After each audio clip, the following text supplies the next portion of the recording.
Olá pessoal, tudo bem? A gente está aqui hoje no Sense, que é o nosso Centro Integrado Especializado. É uma clínica multidisciplinar, né? Uma clínica com várias especialidades integradas, que hoje a gente está aqui com a nossa primeira live do ano. A gente hoje conta aqui com a nossa psicóloga Camila. Boa noite. Né? Então, eu sou a Rejane, sou a psicopedagoga da clínica também.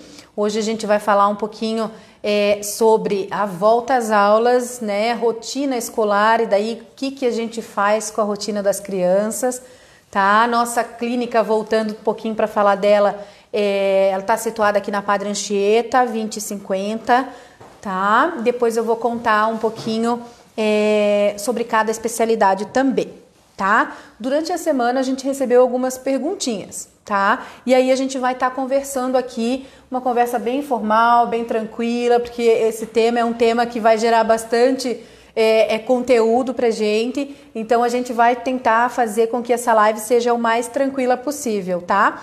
Durante a nossa live, vocês também podem estar mandando perguntinhas pra gente, que a gente vai estar tentando responder todas elas aqui junto com vocês.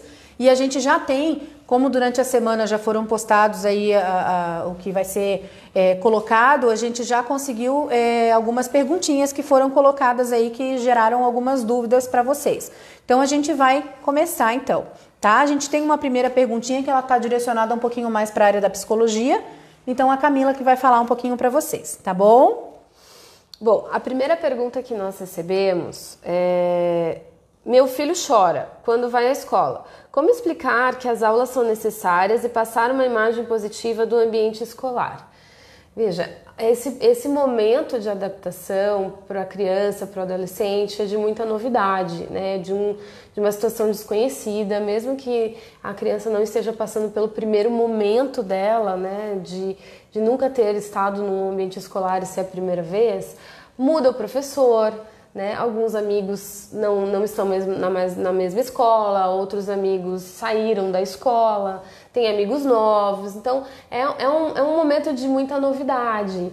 E a criança estava num ambiente de férias, de descontração, então tem toda uma expectativa da criança, a ansiedade da criança, quem vai ser o professor, quem serão os meus amigos, e é normal nesse processo de adaptação, uma vez que uma das formas da criança expressar esse desconforto, essa angústia do novo é o choro. Então a gente entende que é uma forma de expressão. Algumas crianças, elas exageram, né? Então a gente entende que pode existir uma birra, pode existir um exagero, mas é uma fase que passa. Então a segurança dos pais, né? Olha, em falar a verdade, em abrir o jogo para a criança, de que ela está num ambiente tentar identificar situações positivas, você vai estar com seus amiguinhos, você vai conhecer pessoas novas, você vai ter um espaço para você brincar, vai ter educação física, para aprender, né? Vai estar ali num ambiente, né, para aprendizado. Isso tudo faz com que a criança ela diminua essa ansiedade que ela tem, que é normal, né? A intenção é que isso vá amenizando e a criança ela começa a chorar um pouco menos. Então, olha, a mamãe vai te deixar agora um momento que você fica com o seu professor ou com seus amigos. Ela volta, mas ela volta depois.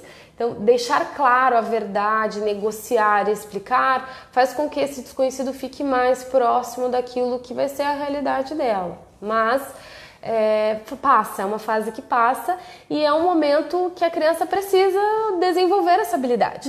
Porque por mais que você identifique que ela tá exagerado, que ela não tá conseguindo se adaptar, ela desenvolve essa autonomia e um limiar dela de frustração vai melhorando e a tendência é ir amenizando. Sim, né? E a gente passa até por esses momentos de frustrações que são importantes para a criança, né? E a gente tem até nos primeiros momentos onde a criança tem esse primeiro contato com a escola, a gente tem processos de adaptações que até amenizam um pouco mais esse chorar, né? Então a gente tem ali nos primeiros momentos de infância, que é o jardim de infância e tudo, a gente começa lá com o processo de adaptação de 30 minutos, depois no outro dia vai para 1 hora. Então é gradativamente, então a criança não tem aquele impacto tão grande de que fui deixada aqui na escola e tem aquela impressão negativa, né? E tudo a gente partindo daquele aspecto também que a gente sempre conversa. Os pais estando bem, a criança está bem. Né? Transmite segurança para a criança. Sim, esse grau de ansiedade, né, que às vezes os pais, a gente como pai, como mãe, nos primeiros dias de aula também gera essa insegurança, gera essa ansiedade, a gente acaba passando, conscientemente a gente acaba passando para eles, né? E automaticamente eles também se sentem mais inseguros. E a forma com que eles têm de mostrar essa insegurança, é claro que é através do choro. Então tem todo um processo aí de acolhimento que a gente tem que fazer na medida certa, né? Então, acho que de repente essa do choro aí, acho que seria isso, né, Camila? Então, é mais essa questão, assim, da gente ter esse jogo de cintura com a questão mais emocional, saber lidar um pouquinho com isso. A gente tem uma segunda perguntinha, que é: como organizar uma rotina com o meu filho? Então, veja lá, a rotina que a gente está falando hoje, é claro que é uma rotina mais direcionada com a questão escolar, né? Então, só que não tem como a gente mexer com uma rotina escolar sem a gente mexer com uma rotina de toda uma família. Então, a gente mexe com os dois. Então, hoje, sabendo que muitas vezes a maioria dos colégios já começaram, né? Essa semana acho que foi uma das últimas semanas de que todos os colégios já começaram. Então, seria bacana a gente montar uma rotina aí para que as famílias já comecem a se organizar. O que a gente fala muito no consultório, né? Uma rotina que tenha lá todos os compromissos que basicamente são aqueles fixos dele. Então, colocar por horários mesmo, né? Então, muitas vezes até colocar aqueles reloginhos que são os digitais, para que ele já comece a ter noção de horário. Então, a gente coloca lá, pré-estabelecer alguns horáriozinhos, o horário do estudo, um horáriozinho de leitura, o horário dele ter o horário de brincar, o horário de ver desenho, ver série, né? Até de ficar no eletrônico também, que eu acho importante isso também, né? Um horário que seja estabelecido para ficar no videogame, no computador, enfim. E o horáriozinho que tenha para dormir. Então, isso eu acho que é bem importante até para a família se organizar. Fica até muito mais fácil depois de você exigir que quando ele não quer ir tomar banho ou que quando ele não quer ir para a hora do estudo, fica mais fácil de você dizer: puxa vida, mas a gente fez o horário da rotina juntos. Então, fica mais fácil de você dizer ou de repente, fazer alguns combinados. Né? Então, essa questão da rotina eu acho que é fundamental até para a própria segurança que a criança vai ter de que tem que seguir algo. Né? Porque hoje em dia a gente vê muito essa necessidade que até a criança pede para que seja feito alguma coisa que dê mais segurança para ela, né? E ela exige, pede um limite, que hoje muitas vezes a gente percebe que as crianças não têm. Então eu acho que a rotina seria um dos passos principais, né? Que a gente vê hoje, essa necessidade das crianças mesmo e da própria família, que é muito mais fácil de lidar. A rotina ela é muito importante para o desenvolvimento da autonomia da criança. É na rotina que ela aprende a desenvolver as habilidades, que ela aprende a lidar com as frustrações, que ela aprende a diminuir um pouco essa questão do estresse, da ansiedade da criança. Porque existem, inclusive, na internet tabelas pré-formatadas, você pode já colocar, por exemplo, na geladeira com o imã, com o horário, com a atividade dela que está para aquele horário programado, sempre baseado nas responsabilidades que a criança tem. Mas a criança tem que ter responsabilidade, sim, ela aprende a desenvolver essas habilidades e responsabilidades através da rotina. E aí ela sabe que ela tem um momento dela de brincar, que ela tem um momento dela de mexer no celular, ela tem um momento dela de internet, mas ela também tem um momento de realizar as suas tarefas de casa, de ajudar nas atividades domésticas. Isso vai desenvolvendo na criança esse limiar de tolerância.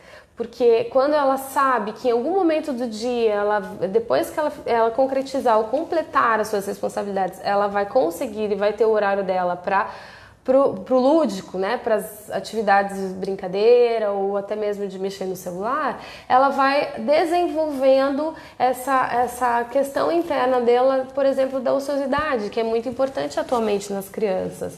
Estão super estimuladas, que estão o tempo inteiro com a internet, com essas atividades que envolvem muitas informações. Então a criança ela vai entendendo e ela vai criando esse hábito que a gente sabe como adulto como é difícil desenvolver um hábito. Sim, né? E até trabalhar a autoestima, né? Puxa, eu consigo tirar uma mesa, mesmo que seja só aqueles objetos que a gente sabe que a criança seja capaz, né? A gente não vai pedir para uma criança de 4, 5, 6 anos tirar pratos de vidro e tal, mas assim, valorizar, né, que eles consigam fazer algo.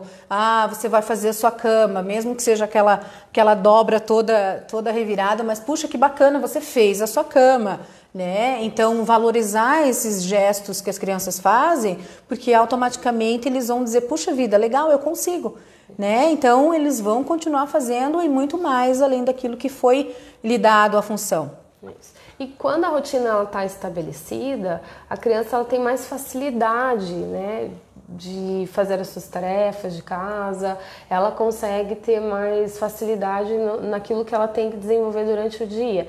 E é mais fácil de negociar aquilo que, de repente, se ela não conseguir completar, porque envolve aprendizado, quando ela desenvolve aquela habilidade dela conseguir identificar, olha, eu consegui, a semana passada eu não conseguia, mas agora eu já desenvolvi essa habilidade.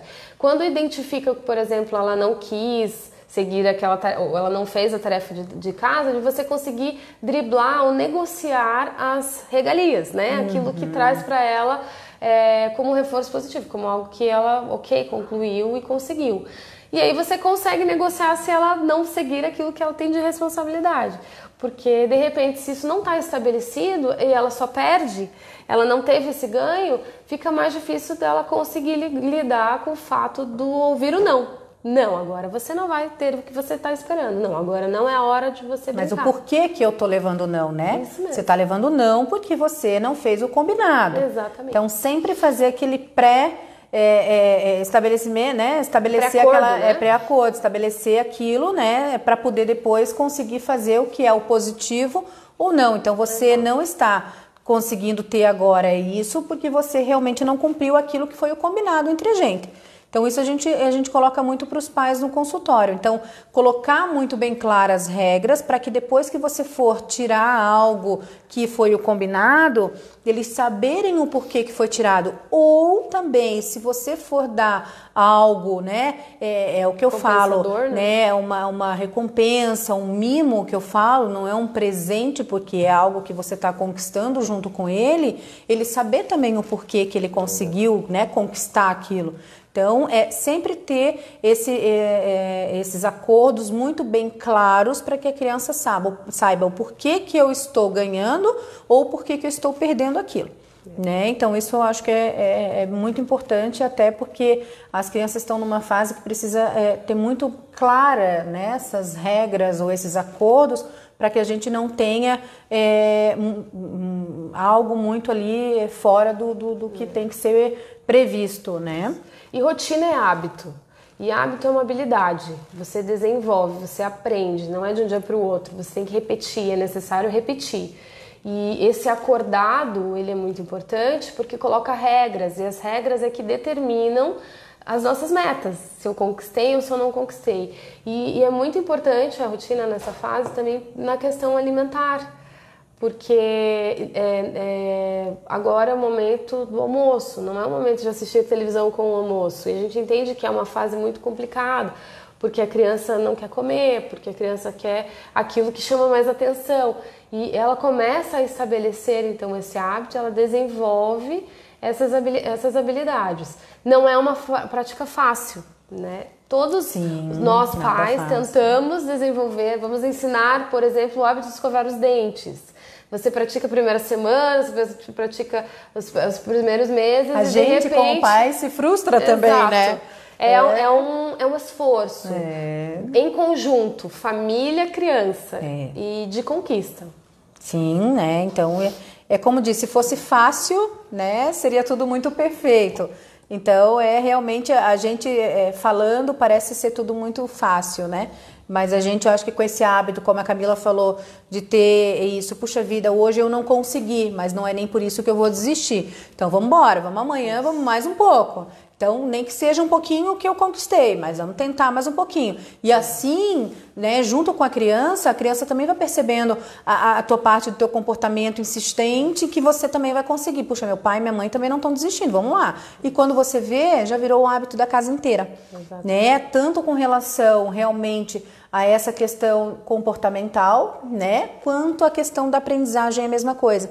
Então, essa rotina das tarefas, puxa vida, hoje eu tenho um compromisso bem no meu horário da hora do estudo, vou mudar a minha hora do estudo, né? Então, eu já sei que na quinta-feira eu vou ter tal compromisso, então eu vou ter que fazer alguma coisa para que eu não perca a minha hora do estudo. Então, essa questão realmente de um planejamento, né? Que hoje em dia a gente tem que ter já uma visão da semana, tá? Então, isso é bem bacana. É um tema para a gente ficar aqui discutindo a noite inteira, né? Quem sabe uma live aí que a gente possa estar fazendo com relação a isso. Mas são pontinhos que a gente vai conquistando, que depois a gente vê resultados aí grandemente, né? Isso. Então vamos lá, gente. Próxima perguntinha que a gente tem. A gente aí conseguiu, o pessoal estava bem empolgado, conseguiu mandar um monte de perguntinha pra gente. Então a perguntinha que a gente tem aqui devo ficar atenta aos comportamentos do meu filho quando ele não gosta de estudar? Então veja lá, quando a gente fala, né, o não gosta de estudar, a gente não tá aqui falando e generalizando a questão do ai, que saco, eu tenho que estudar, né? Pegar lá e dizer, fulaninho, Joãozinho, você tem que estar na tua hora do estudo. E ele dizer, tá bom, eu tenho que estudar. É claro que a gente tem hoje em dia um comportamento, principalmente dos adolescentes, né? Aquela transição ali da criança para o pré-adolescente, que é claro que vamos combinar que nenhuma criança vai saltitando e dizer, puxa, que legal, a maioria das crianças, né, não vão ali saltitando e dizer, puxa, que legal, eu tenho que agora sair do que eu estou fazendo super bacana e ir lá fazer a minha hora do estudo. Mas não é nesse aspecto que a gente diz que se eu tenho que me preocupar se ele não gosta de estudar. Ou esse não gosta de estudar, a gente está falando aqui, né, e os pais que mandaram essa pergunta, eles nos questionaram na questão assim, o não gosta de estudar comecei a ficar fora de um padrão de conteúdos dentro de sala de aula. Então, por exemplo, o meu filho já começou a não acompanhar a turma, né? Ou não gosta de estudar, então começou a ficar um padrão para todas as matérias, começou a não ter um desempenho dentro do esperado. Então, isso sim, claro, a gente tem que começar a se preocupar, né? Então, a gente aí tem, hoje em dia, vários aspectos que a gente pode sim observar, que a gente faz com que ligue aí uma luzinha vermelha. Então, meu filho não gosta de estudar, é bem aquilo. Começo a sinalizar alguns pontos para que realmente esteja esses comportamentos persistentes. Então, eu vou ter que começar a me posicionar aí, vou ter que começar a procurar um especialista, vou começar a observar o meu contexto familiar, o meu contexto social, com quem ou o que está acontecendo, né? Então, para a gente ver essa questão aí, se está tudo dentro de um padrão da normalidade ou não. Tá? Então, esse aspecto aí, o não gosta de estudar, é claro que a gente tem aí muitas coisas que a gente pode estar julgando necessário, né, Camila? Estudar é um comportamento, e todo comportamento ele é aprendido e ele pode ser desenvolvido. É importante o incentivo e entender o contexto e toda a situação em que esse comportamento ele acontece. E existem estratégias e a gente tem muitas... a gente pode procurar, a gente chama de circunstâncias, né? A gente pode procurar meios para que esse comportamento seja desenvolvido. E é para o resto da vida, porque não é só na fase da educação infantil, né? essa criança vai entrar numa faculdade e na faculdade ela vai ter que se deparar também com essa questão do estudo. Então sempre ter o foco de que o comportamento ele envolve os pensamentos. E criar essa autoestima, essa autoeficácia, que é a credibilidade que a gente ensina para a criança de que ela é capaz, ela não gosta agora, ela não consegue agora, mas é possível, ela pode desenvolver. E existem recursos pessoais, familiares, estratégias e técnicas e dicas para que ela consiga aprender e desenvolver. Se for identificado que está fora daquilo que, ou seja, a intensidade e a frequência não está dentro daquilo que é esperado, é utilizar recursos e todos os possíveis para que essa criança desenvolva e aprenda esse comportamento. E hoje em dia a gente tem uma abertura, né, muito grande com as escolas, né? Hoje nós pais e profissionais a gente tem, então algo que você está percebendo em casa que realmente chame atenção, você tem hoje uma abertura que você pode ir na escola e dizer, puxa vida, eu estou observando isso em casa com meu filho. Vamos observar como que ele está na escola? Então, hoje, a parte de coordenação, direção das escolas nos dá essa abertura como pais de fazer esse trabalho em parceria, né? Então, a gente pode hoje ter esse respaldo junto com o colégio. Então, está acontecendo algo, ou por que meu filho não está gostando de estudar aquela tal matéria, ou será que o professor está conseguindo passar essa matéria de uma forma clara, né, ou de uma forma mais lúdica, ou que aí a gente já vai para um tema mais profundo, né? Será que o meu filho está conseguindo entender o que está sendo passado? Enfim, isso tudo a gente tem condições de saber o que está acontecendo caso esses primeiros sinais possam aparecer, que é a parte mais desse sintoma, né? Eu não gosto de estudar. Então, eu acho que tem toda uma parte de um contexto aí muito maior que um sinalzinho seria o não gostar de estudar, tá? Então, aí a gente depois teria que entrar num campo aí bem maior. Mas hoje o nosso primeiro caminho seria realmente aí, né, para responder a pergunta desses pais, seria realmente assim, ficar atento realmente a esse comportamento da criança e realmente assim pedir essa parceria com a escola, né? Então vamos observar juntos o que está acontecendo, o que eu como família posso estar colaborando para essa questão do meu filho dentro de escola, e a escola a mesma coisa, eu como escola, o que posso estar contribuindo para essa criança, né, para esse aluno. Então essa parceria mesmo. Os possíveis prejuízos. Claro. Né? Então eu acho que hoje em dia a gente conseguiu conquistar essa abertura entre escola e família muito boa, né? Então eu acho que gera todo um trabalho bem dinâmico e bem bacana, tá? Chegaram 2 perguntinhas novas aqui pra gente, Camila. Vamos colocar aqui, que eu acho que como a gente falou muito da rotina, acabou a gente passando essa questão. Então assim, mudanças pontuais na rotina pode dificultar essa negociação com as crianças? No dia de ir ao médico, não preciso fazer a tarefa porque hoje eu preciso? Ah, né? Isso acho que tem um dedinho de criança aí no meio. Então, veja lá. Então, aquilo que eu acho que a gente até já havia combinado, né? Que é a questão do planejamento. Então, a mãe falou lá, nós temos a rotina toda organizada de segunda a sexta. Então a mãe falou lá, olha, Joãozinho, a gente tem consulta na quinta-feira, 3 horas da tarde. Puxa, mas a minha hora do estudo é das 3h30 às 4h30. O que você vai fazer? Ou você faz antes de ir no médico, ou você faz depois. Né? Mas não dá para chegar na escola no outro dia e dizer, prof, não fiz a tarefa porque fui no médico. Então a gente faz uma questão de uma organização. Então isso é o que a gente falou lá. Planejamento e responsabilidade, né? Então vamos combinar. Tem coisas que não dá pra gente deixar de fazer porque também é uma questão de um compromisso que você tem com a tua turma, com o teu professor, com a tua escola, tá? Então, por isso que a gente já faz assim. Nós temos aquela rotina que a gente já pré-estabelece, que é a rotina da escolha da hora do estudo, do momento da leitura, da hora livre. Tem tudo isso que está ali pré-estabelecido durante a semana. Durante a semana vão acontecer eventos, né? Vai ter o aniversário da tia, o aniversário do vô, o médico. Que daí você já planeja. Puxa, vou ter minha hora do estudo bem naquele horário. Ou eu faço antes ou eu faço depois, né? Então eu vou ter que me planejar. Então isso a gente trabalha bastante com a questão do planejamento, né, Camila? Planejamento e rotina é uma referência, né? Todo planejamento, ele envolve as situações de emergência ou não programáveis. E existem as circunstâncias que nós chamamos que são circunstâncias não controláveis. Dentro do teu planejamento vão existir as intercorrências. E isso também é saudável, não só para a criança, mas para nós adultos também.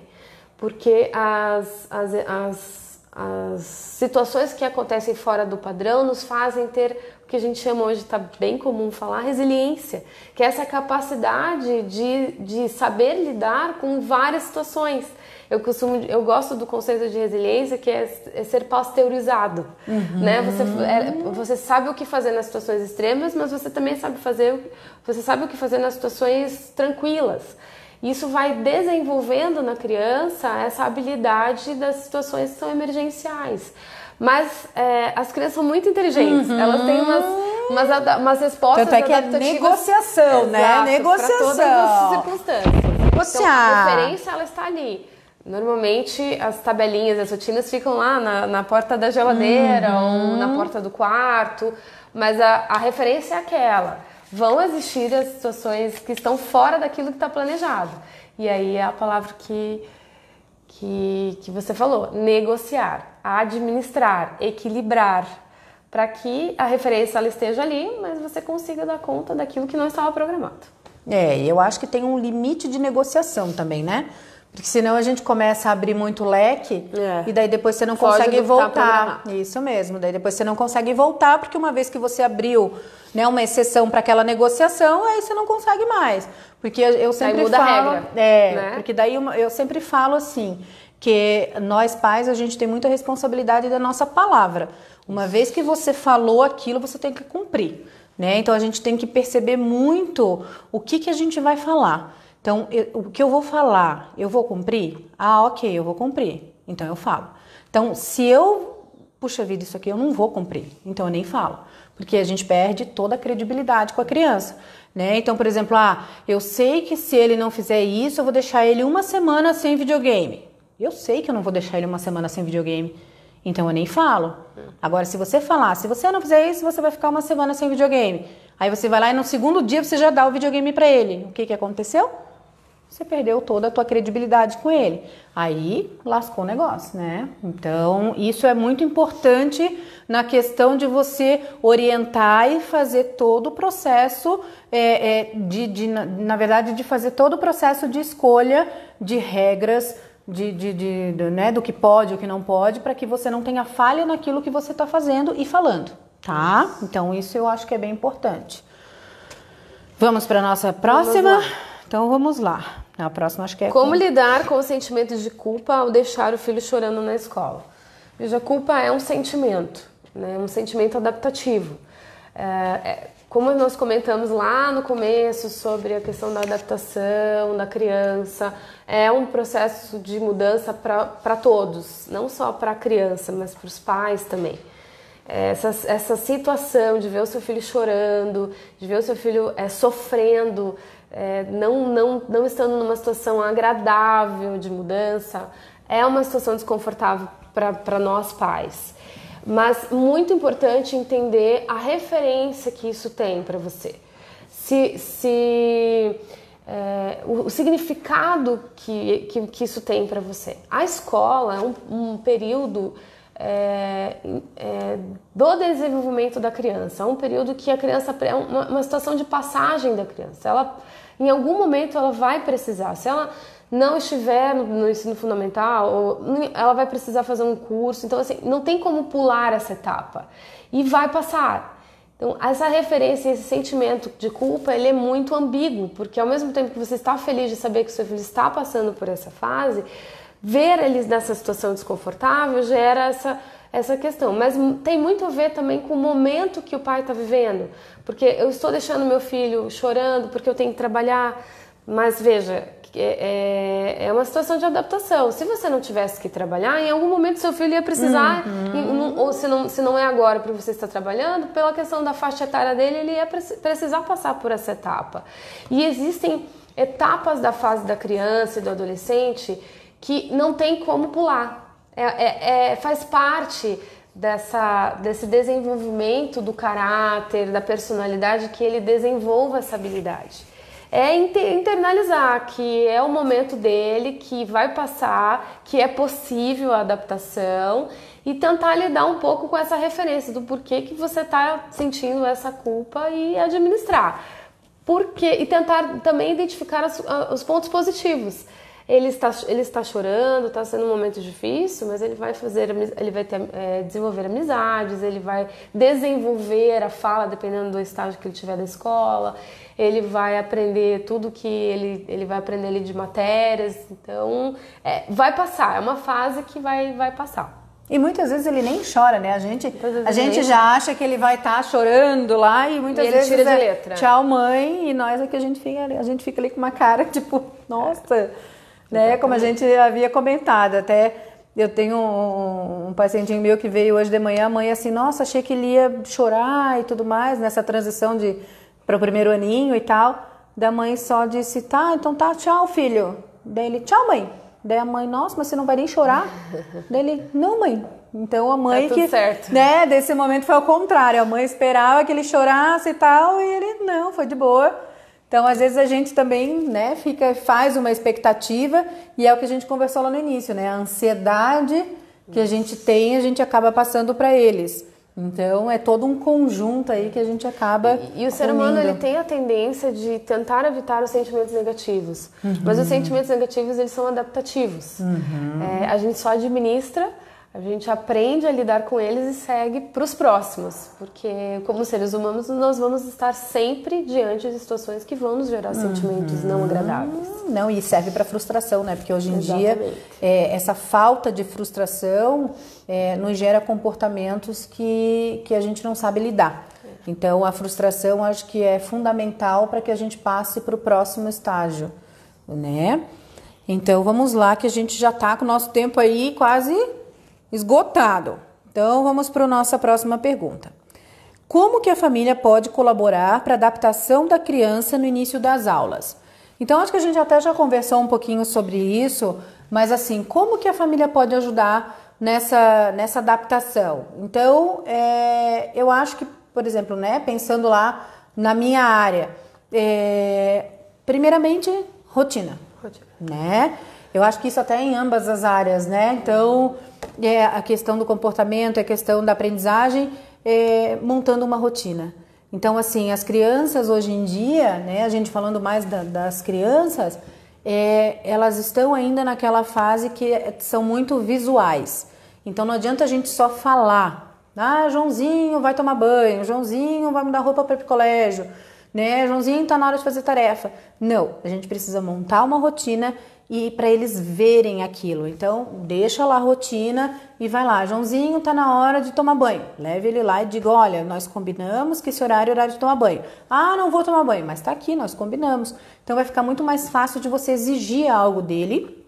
Por quê? Porque vocês fizeram juntos, né? Então, foi algo que não foi imposto.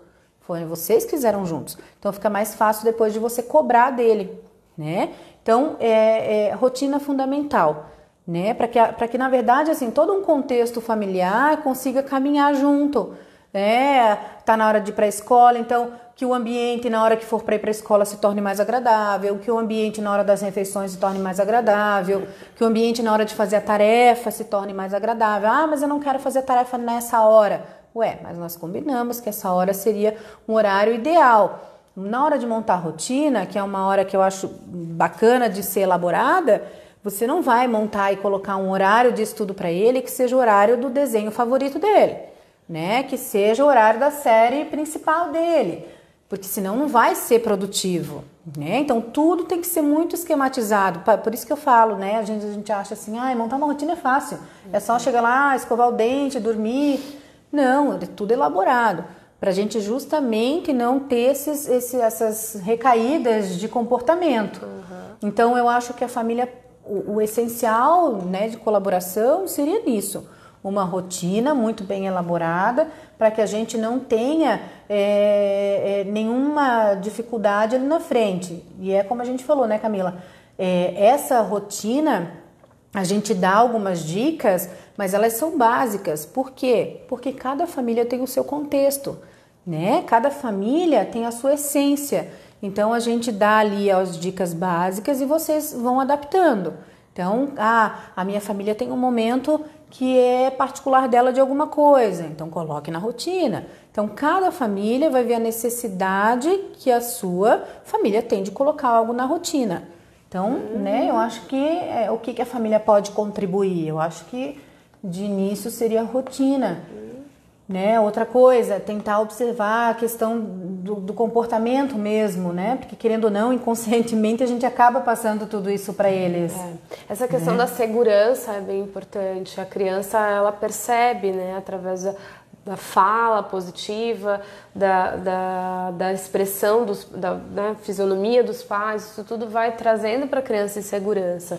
E a segurança nesse processo é muito importante. O pai falar, olha, eu vou te buscar tal horário, porque nesses primeiros dias as escolas têm uma flexibilidade de horário, você pode ficar mais tempo com a criança, se falar que vai buscar tal hora, busque naquele horário, isso vai gerando na criança uma segurança de que esse processo, que é um processo diferente, que é um processo de novidade, é seguro para ela. E aí ele vai... Também acho que é importante a oportunidade da criança se expressar, estar atento, sentar, conversar, escutar. Nós pais às vezes ficamos frustrados porque eles chegam, eles têm expectativas, mas nós também temos expectativa em relação aos primeiros dias de aula. E aí você senta com o seu filho, e aí, como é que foi? Bom. Como é que foi a professora? Legal. Porque eles não sabem expressar. Então, utilizar talvez algumas estratégias para que eles possam também colocar para fora, através de um desenho, através de uma conversa familiar, como está sendo esse processo para eles. Porque eles vai amenizando essa etapa. E trabalhar, né? Várias coisas, né? A questão de organização temporal, da fala, né? Então tem tudo isso. E não ser só na primeira semana. Isso pode ser um trabalho durante o ano inteiro, né? Como foi seu dia? O que você fez? Qual foi a tua atividade preferida hoje? O que você comeu? Enfim, para estar trabalhando essa questão toda de memória, de organização temporal, o que mais gostou, de preferências, né? Então eu acho que isso também é bacana. Vamos lá então. O que a gente tem que levar em consideração ao escolher uma escola? Então essa é uma pergunta bem bacana. O que a gente tem que levar em consideração? Veja lá, eu acho que a gente tem que...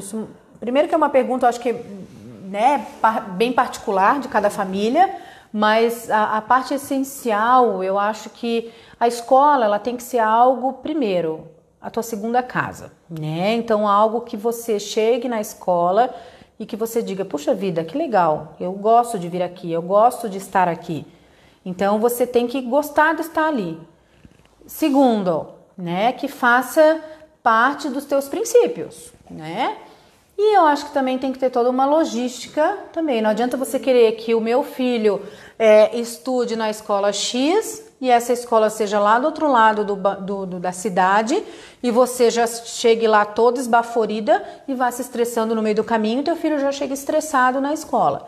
Então tem todos esses aspectos que a gente tem que pensar, né, para tornar o mais agradável possível. Metodologia, isso também é uma coisa muito importante. Então, né, nessa parte que agora a gente já começou as aulas, mas tivemos que passar por esse processo, ou vamos passar ainda mais por esse processo.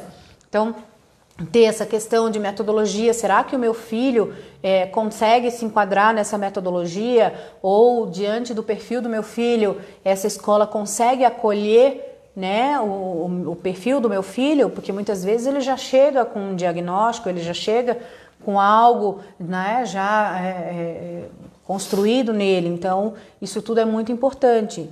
Muitas vezes os pais gostariam que ele estudasse em tal colégio, mas será que a criança está apta para estudar naquele colégio? Então tem todo esse processo que é fundamental e de suma importância para que a gente escolha muito bem escolhido para não ficar pipocando. Eu quero que meu filho estude ali. Daí começa o ano estudando ali. Aí chega em julho, troca. Aí chega em dezembro, troca. Aí a gente começa a ter as dificuldades, tanto escolares quanto as dificuldades emocionais, né? Que a gente sabe muito bem que começa a trocar muito de escola, a gente tem as dificuldades emocionais também. Obrigada. Então, olha só, uma pergunta bem legal. Como saber qual é a hora de buscar ajuda de um psicopedagogo ou de um psicólogo? Então, vamos lá. Bom, agora a gente está começando o ano, então, como que a gente vai saber qual é a hora que a gente vai ter que buscar uma ajuda de um, vou falar do psicopedagogo primeiro. Então, a psicopedagogia, ela trabalha com qualquer coisa relacionada com a aprendizagem, né? Então, qualquer coisa relacionada ao aprender entra a área da psicopedagogia, tá? Então, por isso que a gente fala muito na questão escola, aprendizagem. Então, a aprendizagem, a gente, quando está aprendendo e a gente não observa fora, né, do padrão, tá tudo ok. Então, quando a gente começa a observar que a gente está fazendo parte de um processo de aprendizagem, mas que não está sendo seguido aquilo, ou que a gente está gerando alguma dificuldade, aí começa a acender aquela luzinha vermelha. Então, por exemplo, às vezes a criança, nós temos todo um padrão, né, e todo um nível básico de aprendizagem. Se a gente não consegue atingir aquele nível básico, daí é algo preocupante. Aí é onde entra a ajuda do psicopedagogo. Então, por exemplo, na fase agora de alfabetização, puxa vida, minha filha, o meu filho já era para estar lendo, era para estar escrevendo, com uma idade cronológica X. Não está conseguindo, não está acompanhando. Daí entra a área do psicopedagogo, né? Ou durante todo o processo de aprendizagem. Então, gerou alguma dificuldade de aprendizagem, entra o psicopedagogo, tá? Hoje em dia a psicopedagogia ela é muito ampla, porque a gente trabalha também com todos os transtornos de aprendizagem. Então, descalculia, disgrafia, dislexia, o TDAH, que é o transtorno de déficit de atenção. Então, a gente tem vários transtornos aí super amplos na área, que nos permite também fazer todo esse diagnóstico. Claro que é um diagnóstico interdisciplinar, né? Então são várias especialidades que fecham junto o diagnóstico com a gente, mas que é de suma importância a gente fazer esse diagnóstico quanto antes para que a criança tenha aí um desenvolvimento o mais natural possível, tá? E aí quando que a gente procura um psicólogo, Camila? Na psicologia sempre é tempo para procurar uma psicoterapia, porque a psicoterapia ela é um processo muito dinâmico. Você pode aprender, você pode ter desenvolvimento do seu autoconceito. Tem uma área da psicologia cognitiva que é a abordagem, que é o trabalho que a gente desenvolve habilidades sociais. Se você identifica que você gostaria de investir na sua inteligência emocional, na sua qualidade de saúde mental e emocional, é importante que você procure um profissional para que você receba orientações ou para que você, junto com ele, estabeleça metas para desenvolver comportamento, administrar seus pensamentos, lidar com as suas emoções.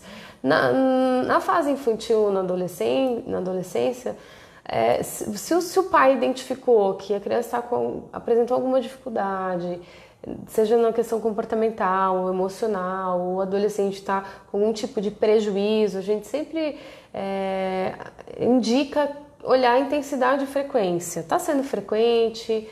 É algo que destoa daquilo que estava acostumado a fazer? A intensidade desse comportamento está trazendo prejuízo ou para o desenvolvimento ou para as relações? Procura um profissional, nem que seja para você ter um feedback positivo de que está tudo certo e ele possa te passar algumas dicas práticas, porque a psicologia está aí para realmente trazer benefício e ajudar o ser humano nas suas relações. Com certeza. Né? Dá tempo da gente continuar ainda? Então, vamos lá. Então, por que devo conversar com meu filho antes de iniciar o ano letivo? Então, acho que a gente até já mais ou menos conversamos sobre isso. Por que a gente deve conversar? Eu acho que nem só até sobre o ano letivo, né? Eu acho que sempre colocar ele a par, né, de tudo que vai acontecer, para que ele tenha um planejamento também e saiba o que vai acontecer, e é como até você tinha comentado, né, Camila, para ele também saber se programar com questões de comportamentos que podem dar certo ou não. Então eu acho que a gente tem que conversar com ele a questão, olha, vai ter a tua adaptação, você vai ter amigos novos, a professora vai ser nova, sempre falar coisas positivas relacionadas à escola e à aprendizagem, né? Então eu acho que para que a gente tenha um ano letivo muito bem falado e muito bem elaborado, para que a criança já vá com pensamentos positivos com relação a isso, para que também ela não crie uma resistência no decorrer do ano, né? Porque as dificuldades automaticamente vão vir também, né? A gente não vai passar o ano inteiro a professora ensinando, a gente aprendendo com êxito o tempo inteiro, né? Mas a gente também tem que saber lidar com essas frustrações. Então, eu acho que a gente sempre colocar para essas situações. E a nossa perguntinha, que a última pergunta não consigo estabelecer um horário para o meu filho dormir, como proceder? É um dilema. Eu posso falar porque eu tenho 3 filhos, 3 meninos, mas é um processo, é um esforço, não pode desistir, porque o sono é muito importante em todas as fases de desenvolvimento da criança. É no sono que ele vai processar o aprendizado, todo o processo de aprendizado dele do dia, é no sono que ele desenvolve a questão do hormônio do crescimento, é no sono que ele desenvolve a capacidade dele intelectual. A privação de sono traz muitos problemas, muitas dificuldades para a criança, para o adolescente. A higiene do sono, que é todo esse conjunto de comportamentos que você desenvolve com a criança para dormir com qualidade, é muito importante. É uma prática, é um investimento que você faz na vida do seu filho para que ele tenha essa prática desenvolvida e se torne um hábito saudável, porque envolve saúde, a questão da qualidade do sono. O que a gente entende que seria essa higiene do sono para a criança? O ambiente que ele vai dormir tem que ser um ambiente calmo, de pouca luz, de não ter muitos estímulos, tanto visuais quanto auditivos. Então, barulho para a criança vai diminuir a probabilidade dela conseguir entrar e relaxar e entrar no sono. A questão da superestimulação, por exemplo, da criança que está com o iPad, tem a televisão disponível, isso tudo atrapalha muito a criança ter essa rotina para dormir. Hoje todas as pesquisas mostram a dificuldade da luz azul que as nossas iluminações hoje oferecem para o olho da criança, os celulares, as televisões de LED. Existem hoje proteções, né, para quem utiliza óculos para estar prevenindo essa dificuldade, porque tudo isso atrapalha na questão da melatonina, que é o hormônio que favorece o sono.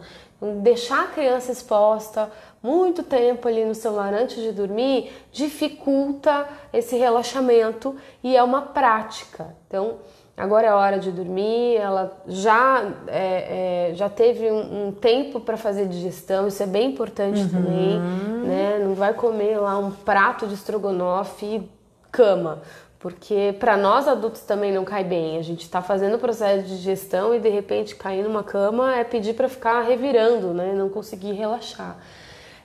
Então a criança faz ali a alimentação dela, a última refeição, ela toma o banho, ela escova os dentes e aí ela vai para o ambiente que é o preparo para ela deitar e dormir. Pode ter sim uma historinha, pode ter um momento com a mãe ali, né, com todo o processo, ficar perto, mas aí a mãe espera ela dormir. E aí ela sai do quarto e a criança tem ali um momento dela. Então, voltamos para a rotina do horário, sempre ter o mesmo horário, porque a criança, como nós, a gente tem um relógio biológico, ele se adapta a esse horário que vai dormir, esse horário de relaxamento. Então, a higiene do sono ela é bem importante, mas não é fácil, mas é possível. Não. É realmente um esforço e uma sequência de práticas. Então você faz isso uma semana, você faz por 15 dias e de repente em 20 dias as coisas estão fluindo e você está vendo a criança, porque é muito interessante a adaptabilidade do corpo humano e do cérebro.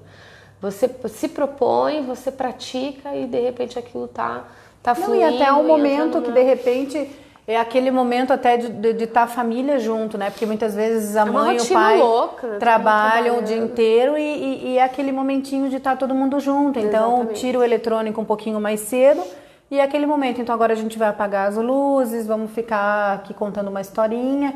E é o momento família, né? Então é o momento de vocês ali que a gente vai juntar tudo, né? E junta o útil ao agradável. Então, sem eletrônico, luzinha mais amena, uma historinha que a mãe e o pai vão contar. Então tá tudo ali junto e automaticamente a criança vai relaxando para ter um sono tranquilo e não agitado durante a noite. Para que no outro dia a gente esteja tranquilo para começar todas as atividades que vão estar esperando para o outro dia seguinte, né?